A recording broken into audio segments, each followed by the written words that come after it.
Welcome to my channel तत्सम पाठशाला। आप सभी का स्वागत है। एसपी शास्त्री आप सभी का स्वागत करते हैं। आज हम एक नया विषय लेकर प्रस्तुत हुए हैं और वह है अव्यय। अव्यय भी आपको 3 नंबर या 4 नंबर का पढ़ना है। तो पहले अव्यय समझ लीजिए, अव्यय है क्या। अव्यय की परिभाषा है, सरल तरीके से हमने लिखा है, न व्यय इति अव्यय। व्यय यानी खर्च होना, बदलना, माने जिसमें कोई बदलाव न हो। अव्यय में कहीं बदलाव नहीं होता है। जब मान लीजिए राम का बदल जाएगा, रामान, रामायण, बालकान, लेकिन अत्र का क्या बदलिएगा, कुत्र का क्या बदलिएगा, अदा का क्या, ये कहीं बदलाव कुछ नहीं होता है। ये आपका यही अव्यय है। परिभाषा है, संज्ञा, लिंग, वचन इत्यादि के अनुसार जिसमें कोई बदलाव न हो उसे अव्यय कहते हैं। अव्यय की यही परिभाषा है, संज्ञा, लिंग, वचन इत्यादि के अनुसार जिसमें कोई बदलाव न हो उसे अव्यय कहते हैं। अब उसमें आपको कुछ निर्धारित ही अव्यय पढ़ना है, जान लीजिए। निर्धारित अव्यय है ये तो बहुत है, लेकिन आपको बहुत कम पढ़ना है। देखिए ध्यान से, और बहुत सरल भाषा में है ये, और इसको बहुत जल्दी समझिएगा। बहुत लोग इसको समझ भी रहे हैं, प्रयोग करने में थोड़ी सी लग रहा है कि आपको परेशानी हो, तो मैं हूं आपके शंका का समाधान के लिए। यदि तरही, ये दोनों का साथ में प्रयोग होता है। यदि मतलब यदि, तरही मतलब तो, यदा मतलब जब, तदा मतलब तब, ये साथ ही योजक हैं। यावत तावत, जब तक तब तक, यत्र तत्र, जहां वहां, वृथा मतलब बेकार, कुतः मतलब कहां से, ये चारों का प्रयोग एक साथ होता है और सब अलग अलग है। सांप्रतम, संप्रति, अधुना, इदानीं, चारों का अर्थ जान लीजिए इस समय होता है। ये आपको इतने हुए, कुछ और हैं, बढ़ते आगे।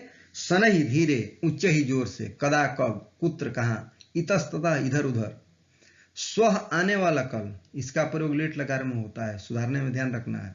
यह मतलब बीता हुआ कल, लंग लकार में इसका प्रयोग होता है। अपि मतलब भी, अत्र मतलब यहाँ, च मतलब और, सहसा मतलब अचानक, अपि मतलब भी। ये मात्र इतना ही आपको अव्यय पढ़ना है। इस अव्यय को आप नोट कर लेंगे, और मैंने जो उदाहरण दिया वो तो ठीक ही है, अपने से भी प्रयोग कर सकते हैं, ठीक है। और प्रयोग जब करने में कुछ है या कहीं खाली स्थान को भरने में दिक्कत है, तुरंत फोन लगाइए। सोचना क्या है, हम जब हैं तो कुछ नहीं सोचना है। अब वाक्य देखिए कैसे प्रयोग करते हैं। अब देखिए वाक्य प्रयोग में, यत्र कूपः डैश मंडूकः, यानी जहां कुआं है वहां मेढक है, तो यत्र है तो तत्र, ठीक है। यत्र रहेगा तो साथ में आगे बढ़ना है तो तत्र लिखेंगे ही। यदा धर्म से हानि भवति, तो यदा तो तदा, हम लोग बताए थे ना कि योजक के साथ लगता है। डैश सागर स्थास्यति तावत, तावत है तो यावत, कुछ नहीं सोच रहा है, आंख मूंद करके याद कर ली। यत्र तत्र, यदा तदा, यावत तावत, यदि तरही। आगे देखिए, डैश वर्षा भविष्यति तर्हि अन्नम अपि, यदि वर्षा भविष्यति तर्हि अन्नम अपि, जब वर्षा होगी तो अन्न होगा। डैश वर्षा तत्र जलम, ये तो अब आप समझ गए होंगे। यत्र वर्षा तत्र जलम, इसमें तो कोई दिक्कत नहीं।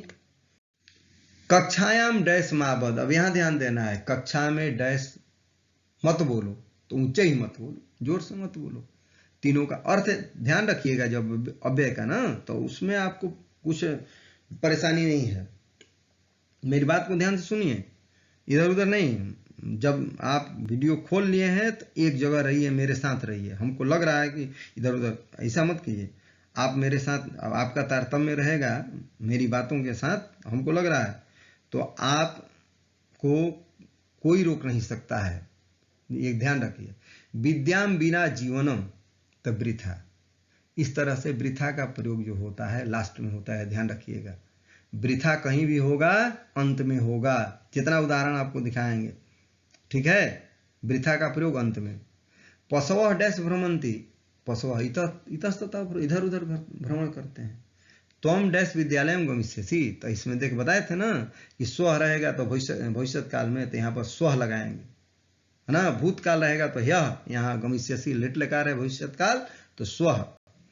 डैश स्वगृहम गत्वा पठ, तो यहाँ पर इस समय होगा। सहसा तो होगा नहीं कि अचानक घर जाके पढ़ो, ऐसा तो होगा नहीं। इस समय घर जाकर के पढ़ो, ये हुआ आपका। अगला उदाहरण हम देखते हैं, डैश जूयम विद्यालयम किमर्थम नागछत, तो कह रहा है कि नागछत नहीं आए, तो भूतकाल हो गया, तो यह होगा। अर्थ थोड़ा सा तो दिमाग लगाना है, थोड़ा सा हवड़ाना नहीं है, जान लीजिए। परीक्षा में तो कभी हवड़ाना नहीं है, परीक्षा आपका 1 मई को है, इसलिए हमने इधर वीडियो सरल तरीके से तैयार किया है। आप देखिए और समस्या को लेकर मेरे सामने आइए। मैंने कई बार बताया है, जो प्रश्न करना छोड़ देता है वो जीवन भर मूर्ख बनता है। आप प्रश्न करने सीख जाइए, आपके सारी समस्याओं का समाधान होगा। आगे चलिए। भवान आगतः असि, तो कहाँ से आप आए हैं? इतस्ततः, इधर उधर से आए हैं, ये होगा ही नहीं। तो इसलिए कुतः होगा? समुद्रे सुवृष्टि वृथा, हमने बताया था ना, वृथा का प्रयोग जब भी होगा अंत में होगा। मेघा डैश गर्जंती, तो मेघ कैसे गरजते हैं भाई? तो ऊंचे ही जोर से। यत्र आम वृक्षा यत्र है तत्र, कोई दिक्कत नहीं। गजह डैश चलती, तो हाथी कैसे चलता है? सनही धीरे। अब अधुना का प्रयोग अधिकतर शुरू में ही होता है, इसको ध्यान रखिएगा, है ना। अधुना सायं काल, अधुना प्रातः काल, अधुना मध्याह्न काल, काल में, समय में ही सब होता है अधुना का प्रयोग। त्वम डैश किमर्थम भ्रमसि, त्वम वृथा किमर्थम भ्रमसि, ये बेकार क्यों घूमते हो? डैश वृष्टि ही जाता, अचानक वृष्टि हुई। तदा, तब तो नहीं होगा, यदा रहता तब तदा होता, सहसा नहीं होगा। केचित जना डैश व्रजंती, जाते हैं तो ऊंचे जोर से जाते हैं, बीते हुए में जाते हैं, ऐसा तो होगा नहीं। शीघ्रम व्रजंती, तेजी से जाते हैं। ये आपका हुआ संख्या प्रयोग। हमको नहीं लग रहा है कि कोई परेशानी है। परेशानी है तो आप हमसे बात करें, शेयर करें, लाइक करें और सब्सक्राइब अवश्य करें। मैंने नंबर दिया है, आप बात करेंगे और भयभीत नहीं होना है। हम आपके साथ हैं। अगला वीडियो लेकर पुनः हम उपस्थित होंगे। तब तक के लिए धन्यवाद। Thank you.